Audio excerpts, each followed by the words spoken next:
우리는 자신의 기질과 성격에 자신을 지나치게 고착시켜서는 안 된다. 중요한 능력은 삶의 여러 가지 방법에 적응할 수 있다. 오직 한 가지 삶의 방법에만 집착하고 거기에 속박되는 것은 살아가는 것이 아니라 존재해가는 것이다. 가장 훌륭한 영혼이란 다양성과 적응성을 많이 지니고 있는 영혼이다. 데카토에 대한 다음과 같은 영예로운 증언이 있다. 그는 어떤 일에도 잘 적응하는 유연한 영혼을 가지고 있었으므로 그가 무슨 일을 하고 있든 사람들은 오직 그 일만을 위해 태어났다고 말할 정도였다. 리비우스. 비록 내 방식대로 나를 형성하는 것은 마음대로 할 수 있는 일이긴 하지만 그 거기에서 나 자신을 분리시킬 수 없을 정도로 정착하기를 원할 만큼 훌륭한 품은 하나도 없다. 인생은 불규칙하고 다양한 움직임이다. 항상 자신의 길을 따르고 우리의 경향을 버리거나 굽힐 수 없을 정도로 일정한 경향에 얽매여 있다면 우리는 우리 자신의 친구도 아니며 주인도 아니다. 그렇게 되면 우리 자신의 노예인 것이다. 지금 내가 이러한 이야기를 하는 것은 나 자신이 내 영혼의 집요함으로부터 쉽게 벗어날 수 없기 때문이다. 내 영혼은 어떤 일에 관심을 갖게 되면 그 일에 휩싸이지 않고는 견디지 못한다. 그러므로 아무리 사소한 주제가 주어져도 내 영혼은 온 힘이 미치는 데까지 그 주제를 확대해 가기를 좋아한다. 그런 까닭에 내 영혼이 아무것도 하고 있지 않는 것은 고통스러운 일이며 내 건강을 위해서도 해로운 일이다. 대부분의 사람들의 정신은 자신을 일깨우고 활동하게 하기 위해 외적인 주제를 필요로 하지만 나의 정신은 안정을 찾고 휴식하기 위해 외적인 주제를 필요로 한다. 무의에 의한 악덕들은 일에 의해 추방되지 않으면 안 된다. 세네카. 나의 정신의 근본적이고도 가장 중요한 연구는 자신을 연구하는 일이기 때문이다. 독서는 나의 정신의 그러한 연구로부터 다른 데로 향하게 하는 것들 중의 하나이다. 어떤 사상이 떠오르면 나의 정신은 활동하기 시작하며 여러 방향으로 자기의 힘을 시험해 본다. 주제를 다룰 때 나의 정신은 어떤 때에는 강력한 방법으로, 어떤 때에는 질서 있고 우아한 방법으로 힘을 발휘하며 자신을 조정하고 억제하고 강화한다. 나의 정신은 스스로 자신의 능력을 불러일으킨다. 자연은 다른 사람들의 정신에게도 그러했듯이 나의 정신이 사용할 수 있는 만큼의 정신의 재료 및 고찰하고 판단하기에 족할 만큼의 주제를 충분히 주었다. 명상은 정신을 탐구하고 정신을 활발하게 사용할 줄 아는 사람에게 강력하고 충실한 연구 방법이다. 그래서 나의 정신에게 무엇인가를 주입시키기보다는 잘 단련시키기를 좋아한다. 자신의 사상과 대화를 주고받는 것만큼 영혼 상태에 따라 힘없는 것이 되기도 하고 강한 것이 되기도 하는 것은 없을 것이다. 가장 위대한 영혼은 명상을 업으로 삼는다. 위대한 영혼을 지닌 사람에게 사는 것은 곧 생각하는 것이다. 키케로. 그러므로 자연은 명상에게 명상보다 더 오랫동안 계속할 수 있는 것은 없으며 명상보다 더 자주 쉽게 몰두할 수 있는 것은 없다는 특권을 베풀었다. 아리스토텔레스는 그것은 신들의 것이며 그것으로부터 신들의 행복과 우리의 행복이 생겨난다 라고 말하고 있다.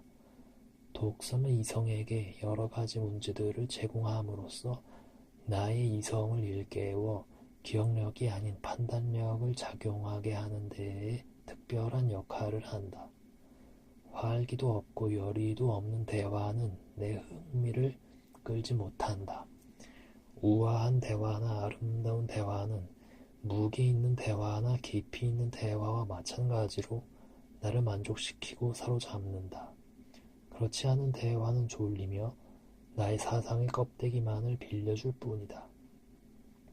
따라서 열등하고 하찮은 대화를 나누게 될 때 나는 어린아이처럼 어리석고 우스꽝스럽고 무의미한 말을 하거나 아니면 그보다 어색하고 무례하게 침묵을 지킨다.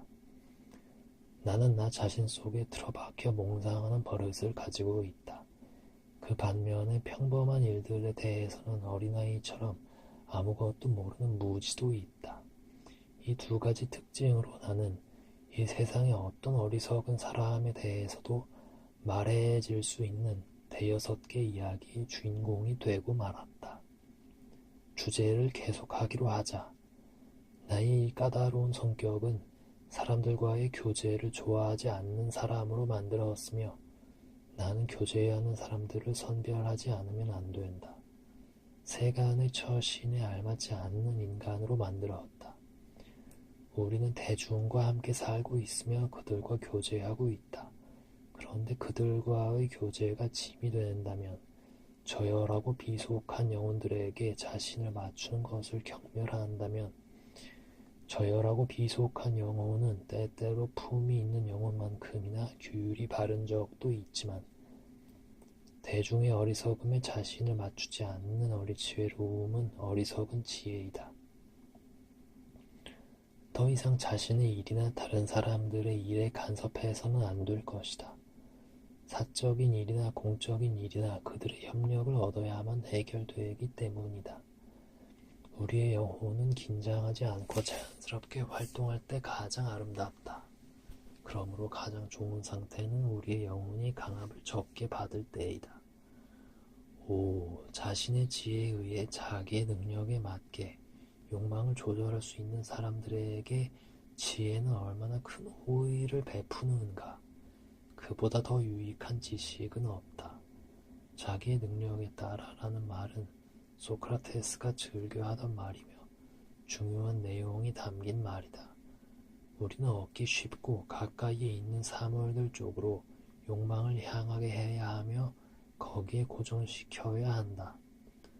나와 운명으로 결합된 수많은 사람들이나 그들 없이는 살아갈 수 없는 수많은 사람들과 조화를 이루지 못하고 나와 상관도 없는 한두 사람에게 집착하거나 혹은 획득할 수 없는 것에 대한 환상적인 욕망에 매달리는 것은 나의 어리석은 기질이 아닌가? 격렬함과 신랄함을 몹시 싫어하는 나의 부드러운 성격이 다른 사람들의 질투심과 적의의 대상이 되지 않게 해줄지도 모른다.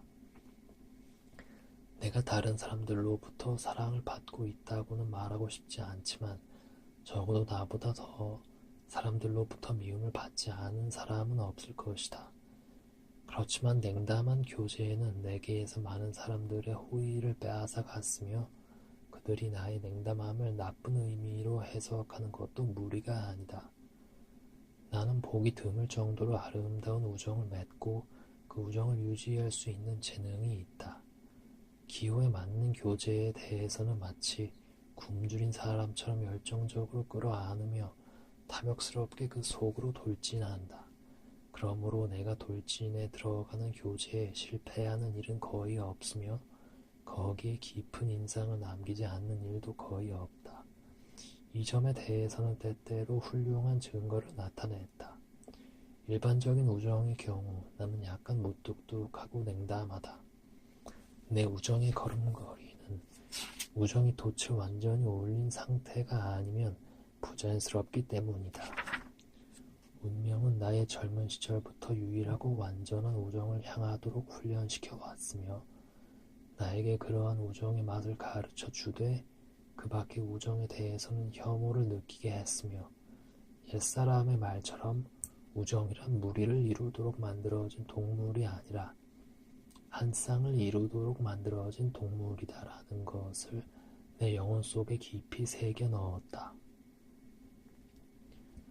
더구나 천성적으로 나 자신을 반쯤만 주거나 제한적으로 밖에 주지 못하거나 불완전한 우정에서 요구되는 비굴함과 의욕에 찬 신중함을 견디지 못한다. 그런데 위험을 무릅쓰지 않고서는 세상 일에 대해 솔직하게 말할 수 없는 오늘날에는 특히 그런 것들이 요구되고 있다. 나처럼 생활의 안락, 본질적으로 진정한 안락을 안락을 목표로 삼는 사람은 누구나 이런 까다롭고 섬세한 기질을 마치 패스트 피하듯이 피해야 한다는 것을 확실히 알고 있다. 나는 다양한 수준을 가지고 있는 영혼, 위로 올라갈 수도 있고 아래로 내려갈 수도 있는 영혼, 운명이 그를 어디로 끌고 가든 안락할 수 있는 영혼, 이웃 사람과 집, 사냥, 소송 사건에 대해 잡담을 나눌 수 있고 목수나 정원사와 대화를 즐길 수 있는 영혼을 찬양하고 싶다.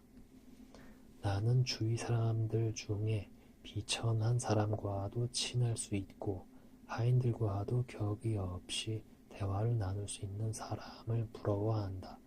그래서 나는 여자 하인이건 남자 하인이건 하인들에게는 항상 주인다운 말을 사용해야 하며 농담을 하거나 친밀한 태도를 나타내서는 안 된다라는 플라톤의 충고를 좋아하지 않는다.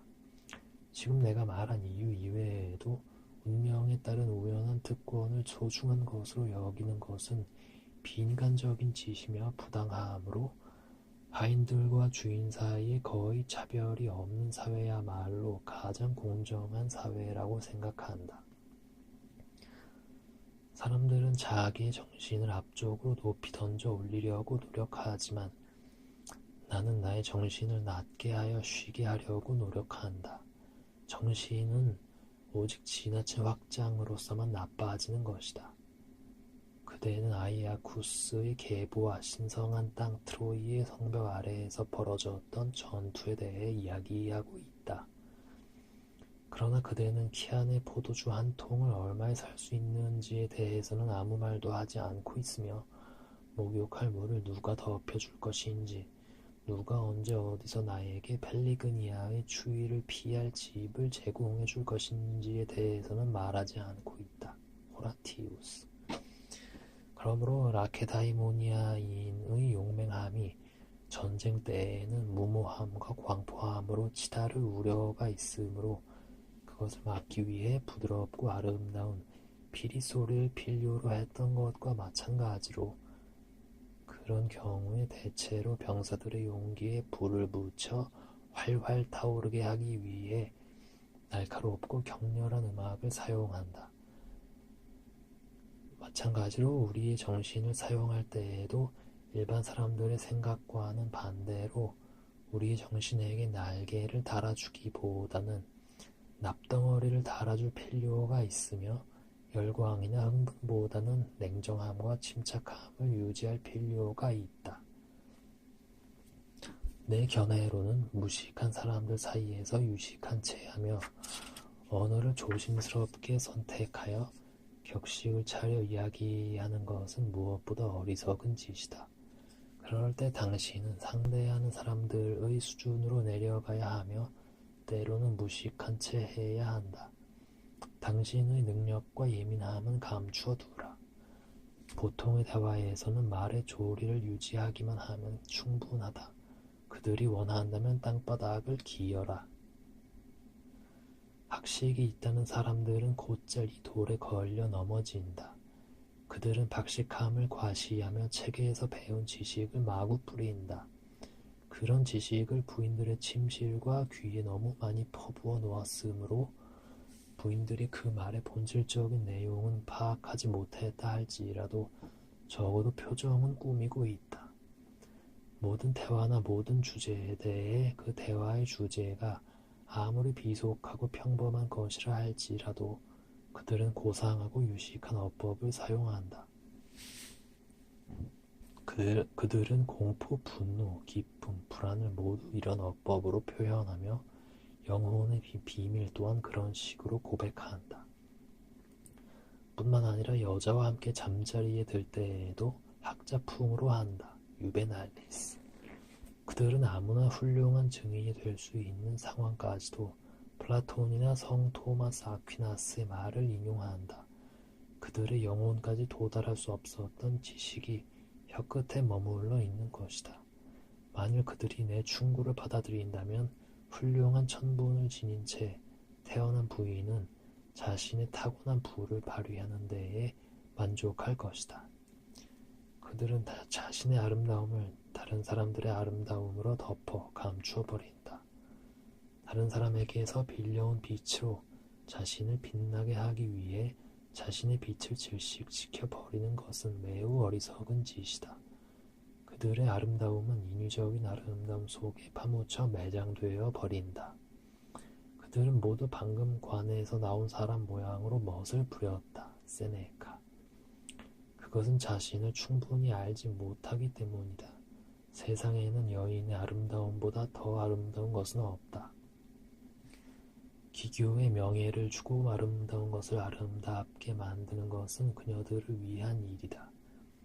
사랑받고 존중받으며 사는 것 외에 그들에게 필요한 것이 무엇이겠는가?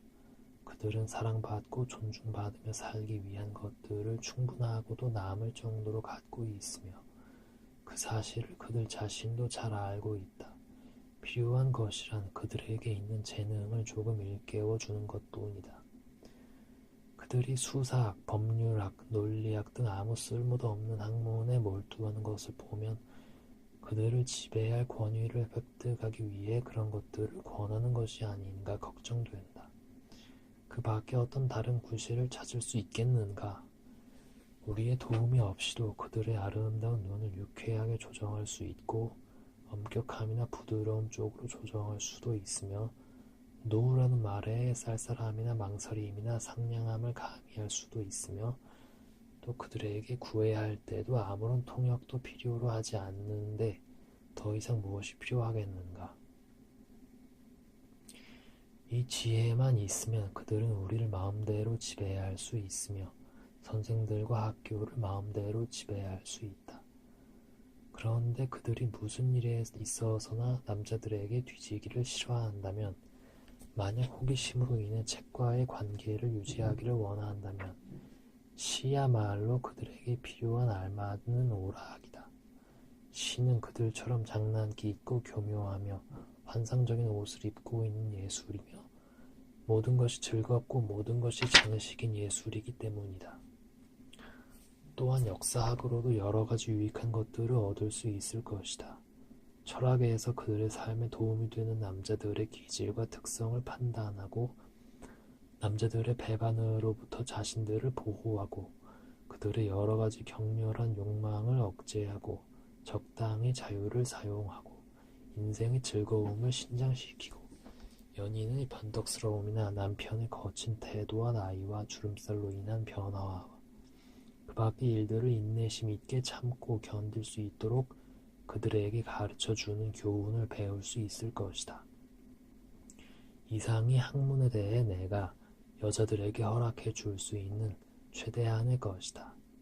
세상에는 사교성 없고 자신 속에 틀어박혀 내향적인 특이한 성격을 가진 사람들도 있다.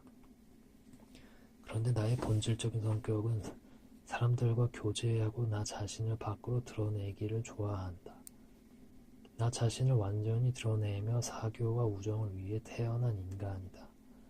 내가 사랑하고 주장하는 고독이란 주로 감정과 생각을 나 자신에게로 돌리며 발걸음이 아니라 욕망과 근심을 억제하고 외부 사물에 대한 걱정을 버리고 마치 죽음을 피하듯이 예속과 속박을 피하고 많은 사람이 아니라 많은 일들을 피하기 위한 것이다. 사실 장소의 고독은 오히려 나의 정신을 확대시켜주고 외부로 향하게 해준다. 나는 혼자 있을 때 국가나 세계적인 문제에 몰두한다. 루브르 궁이나 군중 사이에 있을 때에는 나 자신을 나의 껍질 속으로 넣어버린다. 군중들이 나를 내 속으로 넣어버리기 때문이다.